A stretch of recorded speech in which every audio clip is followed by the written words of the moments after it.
आप देख रहे हैं एबीएन महाराष्ट्र। मैं हूं आपके साथ मुनीर आरिफ खान।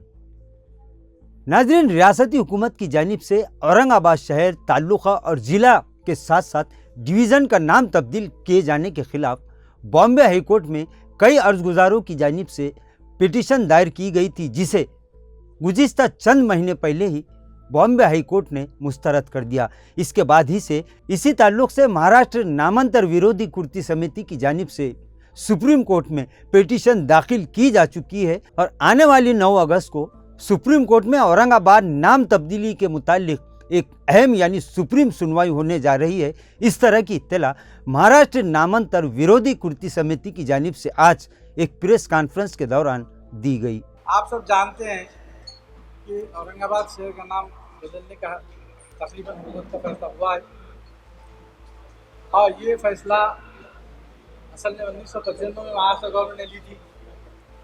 उसके खिलाफ हम लोग उस वक्त एक महाराष्ट्र लेवल के हमने इलेक्शन के नामांतर विरोधी कुर्ती समिति बनाई थी और ये कुर्ती समिति ने औरंगाबाद नामांतर की लड़ाई लड़ी और उसके बाद से उस्मानाबाद, अब अहमदनगर भी हो रहा है, हैदराबाद का भी नाम बदला है। तो मुस्तकिल नाम बदलने की एक महाराष्ट्र में एक दौड़ लगी है। तो नामांतर विरोधी कुर्ती समिति किसी भी किस्म के किसी के भी नाम बदलने के खिलाफ पहली बात। उसकी वजह यह है कि नाम बदलना ये विकास का काम नहीं है। हुकूमत की जिम्मेदारी विकास का काम करना है, जनता की जिम्मेदारियों को, जनता के प्रॉब्लम्स को सॉल्व करना है और हर समाज को साथ लेकर चलना। लेकिन आज जो ये नामांतर की मुहिम चलाई जा रही है, इसके ज़रिए पूरे हिंदुस्तान में, पूरे महाराष्ट्र में खासतौर से एक ही समाज को टारगेट किया जा रहा है। और अफसोस की बात यह है कि माइनॉरिटीज़ के लिए, क्योंकि हम हिंदुस्तान में दस्तूर को मानने वाले हैं, एक जमहूरी मुल्क के हम नागरिक हैं, दस्तूर को मानने वाले हैं और इंसाफ पर हमारा यकीन है। इसलिए हम जब हमारी बात गवर्नमेंट नहीं सुनती है तो हम अदालतों के सामने जाते हैं। 1995 में ये हुआ, बात नहीं सुनी गई, यहाँ तक कि औरंगाबाद हाई कोर्ट ने हमारे खिलाफ फैसला दिया। हम 96 में सुप्रीम कोर्ट गए, सुप्रीम कोर्ट ने हमारी बात को गौर से सुनी, मानी और उस पर स्टे जारी किया। और वो स्टे जारी करने के बाद कुछ ही दिनों बाद महाराष्ट्र में गवर्नमेंट बदली और वो गवर्नमेंट ने आकर जो नोटिफिकेशन शहरों के नाम बदलने के लिए निकाले गए थे उसको वापस लिया। लेकिन जब हमारी पिटीशन फाइनल हियरिंग के लिए सुप्रीम कोर्ट में गई तो गवर्नमेंट ऑफ महाराष्ट्र ने इन्फॉर्म किया कि ये नोटिफिकेशन हमने ऑलरेडी विड्रा कर लिया। तो सुप्रीम कोर्ट ने हमसे कहा कि भाई आपका पर्पस सॉल्व हो गया है, इसलिए आपकी पिटीशन इन्फ्रक्सेस हो गई, इसलिए हम इसको डिस्पोज ऑफ करें।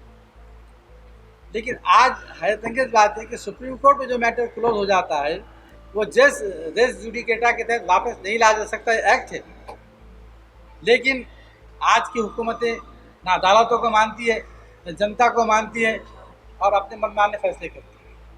हालांकि इस बार ये हुआ है कि 10 साल की डिक्टेटरशिप के खिलाफ जनता ने वोटिंग की और 400 पे ख्वाब देखने वालों को 200 के अंदर लपेटने का काम जनता ने किया। लेकिन इसके बावजूद उनकी नशा नहीं उतरी। अभी आपने देखा कि ये जो नोटिफिकेशन निकाला गया, इसको गवर्नमेंट ने बगैर प्रोसीजर कंप्लीट किए कि जो इसकी प्रोसीजर्स हैं कि शहर का नोटिफिकेशन अगर आपको निकालना है उसके लिए 1953 की गाइडलाइंस, उस गाइडलाइंस का पहला कलम यह है कि हिस्टोरिकल सिटीज़ के नाम बदले नहीं जा सकते। उसको इन्होंने टेबल में डाल दिया, उसको पहले तले रोन दिया। दूसरा मुद्दा उसमें था कि जो अगर इत्तेफाक से कहीं नाम बदलते हैं, दूसरा नाम देते हैं, तो वो नाम पूरे स्टेट में कहीं भी किसी गांव का भी नहीं होना चाहिए। और ये नाम जो यहाँ दिया जा रहा है ये पश्चिम महाराष्ट्र के 3 तालुकों का नाम है। हमारा XYZ नाम का विरोध नहीं है, हमारा इस एक समाज है और समाज को बांटने का, समाज को लड़वाने का, समाज में फूट डालने का ये जो धंधा उपयोग करे, हमारा इसको विरोध होना ये चाहिए था। अगर किसी की ख्वाहिश है तो दोनों समाज के लोगों के साथ बिठाकर बातचीत करके निगोशिएट के जरिए के मसला हल किया जाता तो ज़्यादा बेहतर हो। जैसा आपने देखा कि मराठवाड़ा यूनिवर्सिटी का नामांतर हुआ, हर समाज को साथ बिठाकर शरद पवार साहब ने कोशिश की और मराठवाड़ा को भी कायम रखा और बाबा साहब को भी मिला दिया और इस तरह से दोनों समाज का समाधान हुआ, ना बदला। जहाँ पर एक समाज को दबाने का काम किया गया, उसको सताने का काम किया गया, उसके मर्जी के खिलाफ एक तरफा फैसला लिया गया और गैर कानूनी फैसला लिया गया, औरंगाबाद का नाम बदलने का काम किया। हमने हमारी नामांतर कमेटी ने उसका विरोध किया और हमने हाईकोर्ट में पिटीशन दी। हमारे साथ कुछ और भी पिटीशन आ गए। अब आजकल ये हुआ कि लोगों ने, आप यूट्यूब की मेहरबानी से लोगों को लीडरशिप की ऐसी बीमारी लग गई कि उन्होंने खाली यूट्यूब में हमारे बाइट्स आना चाहिए, न्यूज़ आना चाहिए, हमारी फोटो आना चाहिए, ये मकसद के लेकर आगे बढ़ने वाले बहुत सारे ज़्यादा लोग थे पिटीशन दाखिल।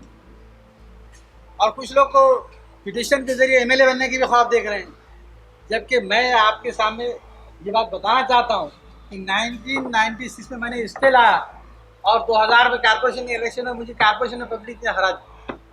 तो ये कोई इलेक्शन में जिताने की पोस्ट नहीं है, काम नहीं है, ये सामाजिक काम था। दो समाजों के बीच में जोड़ पैदा रहे, इनमें मोहब्बत रहे, इनमें तालमेल रहे, शहर का अमन कायम हो, शहर का विकास हो, ये मकसद के तहत ये कि हमने इसकी लड़ी लड़ी थी। इसके अलावा हमारा सब कोई मकसद था और आज भी इसके सिवा हमारा कोई मकसद नहीं। खैर हाईकोर्ट में हम सब गए। हाईकोर्ट में जाने से ये हुआ कि जजेस को तो मौका मिलता है, कन्फ्यूजन में डाल दिया गया कि पहली बात 2 नोटिफिकेशन निकाल ले गए, पिटिशनर 10-20, ये सबकी पिटिशन को मिक्स कर दिया गया और कॉमन जजमेंट ये दिया गया कि रिजेक्ट करने आती था।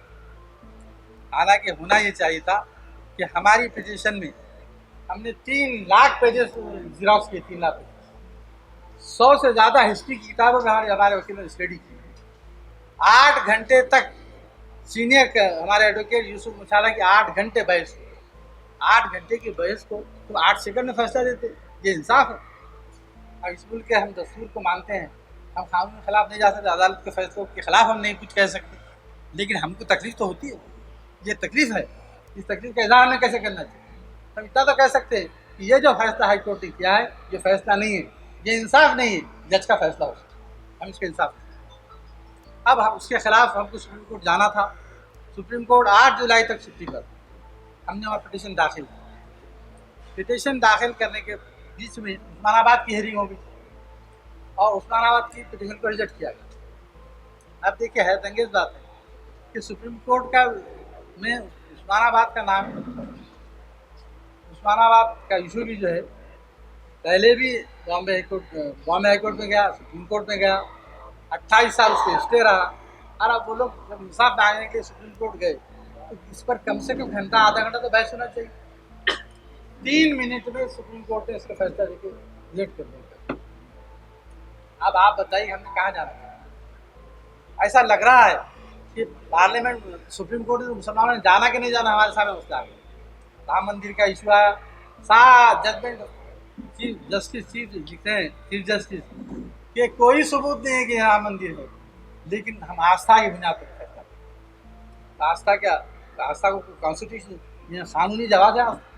नाजरीन, गुज़िश्ता 2 अगस्त को महाराष्ट्र यानी मराठवाड़ा के एक और तारीखी शहर यानी उस्मानाबाद नाम तब्दीली मामले पर बॉम्बे हाईकोर्ट के फैसले को चैलेंज करने वाली अर्जी सुप्रीम कोर्ट ने सिरे से मुस्तरद कर दी। इसी के बाद से जहां मुहिब्बान उस्मानाबाद में बेचैनी फैल चुकी है, वहीं मुहिब्बान औरंगाबाद की जानिब से भी इस तरह के सवालात किए जा रहे हैं और सवालात उठ रहे हैं कि क्या औरंगाबाद नाम तब्दीली मामले पर इस तरह की कार्रवाई हो सकती है। नाजरीन, वहीं औरंगाबाद नाम तब्दीली ताल्लुक से अगर बात की जाए तो औरंगाबाद शहर एक तारीखी शहर है, लिहाजा इस तरह के कयास लगाए जा रहे हैं और इस तरह की उम्मीद मुहिब्बान औरंगाबाद की जानिब से जताई जा रही है कि औरंगाबाद नाम तब्दीली मामले पर सुप्रीम कोर्ट में सुनवाई ज़रूर होगी। और ये इस तरह की उम्मीद भी की जा रही है कि सुप्रीम कोर्ट जिस तरह इससे पहले 1996 में औरंगाबाद नाम तब्दीली के खिलाफ दायर की गई पिटीशन पर सुप्रीम कोर्ट ने स्टे दिया था, उसी तरह से इस मरतबा भी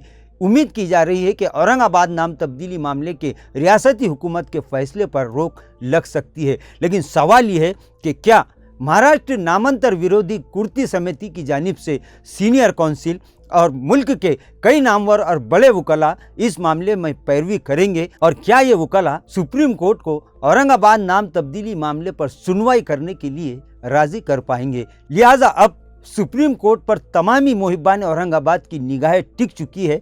आने वाली 9 अगस्त यानी जुमा को हो सकता है कि सुप्रीम कोर्ट में इस ताल्लुक़ से सुनवाई हो। अगर सुनवाई होती है तो अब देखना ये है कि सुप्रीम कोर्ट औरंगाबाद नाम तब्दीली मामले के मुकदमे पर क्या रुख इख्तियार करता है। नाजरीन, आज के लिए बस इतना ही। कल फिर मुलाकात होगी कुछ नई वीडियो के साथ।